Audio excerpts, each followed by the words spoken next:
Let's go back to our top story in last-minute turn of events. The Greek government now, it seems, has asked for a new bailout from Europe. This is up-to-the-minute stuff. Up to the minute with the details, our Europe correspondent, Peter Oliver. Hi there, Peter. So, details coming through thick and fast. What do we know about this latest proposal from the Greeks, and what exactly are they asking for? Well, they like things to go right down to the wire. It was at 8 hours and 8 minutes till that midnight deadline that news filtered out that Greece will put forward a proposal for a third bailout. Now, so far we understand that this will be a 2-year debt relief deal. We also understand that their proposal won't involve the International Monetary Fund. Now, the announcement of this new bailout is expected to come later this evening in Athens and be made by the Deputy Prime Minister. Now, who's making that announcement may well be rather crucial, because they're going to have to try and sell it as this isn't a U-turn by the Greek Prime Minister, Alexis Tsipras. Now, one way they may be able to do that, and of course he came to power and his government came to power on the back of saying they were going to do away with dealings with the Troika as they were known, with the institutions as they've become to be known. Perhaps by saying that they'll do a deal without the International Monetary Fund, they could say that this is a different kind of deal. But this is all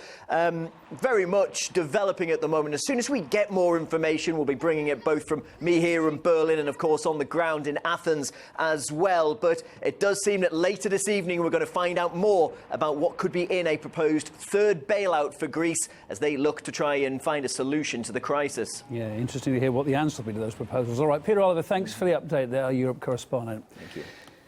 Next. Further revelations are emerging about the extent of Washington's spying on supposedly close ally France. Apparently it's been at it for a decade, according to a new WikiLeaks expose. It's revealed that the US has been getting up to some economic espionage against France, but America's National Intelligence Director was heading up the whole operation. Well, that's a little bit off-brief, you'd think. His job's supposed to be related to national security rather than listening in to steal trade secrets from major foreign firms. The WikiLeaks files claim that American surveillance intercepted all French corporate contracts valued at more than $200 million. And it covers a raft of industries too, everything from motor manufacturer Peugeot to banking giant BNP Paribas, also one of the big 6 oil firms too, Total, and France's biggest telecoms firm, Orange. A wide-ranging list of the US siphoning off information from across France's economic and industrial spectrum. But it's very different, it seems, when the shoe's on the other foot, because just last month, as an example, the US government charged 6 Chinese nationals with economic espionage, claiming they stole secret wireless technology from American companies on behalf of China's government. The indictment under the Economic Espionage Act was the largest since last year. I spoke to Xin Chang from East China Normal University, who told me America's allies then should be worried about protecting their economic secrets.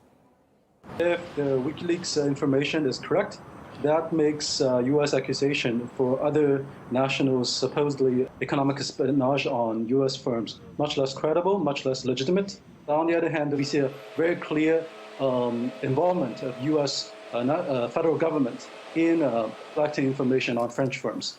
I believe that all countries, not only American allies, should be worried about economic secrets against any other major countries. So U.S. allies should be worried that geopolitical or political alignment with U.S. didn't prevent them from being excluded from any economic espionage from the U.S.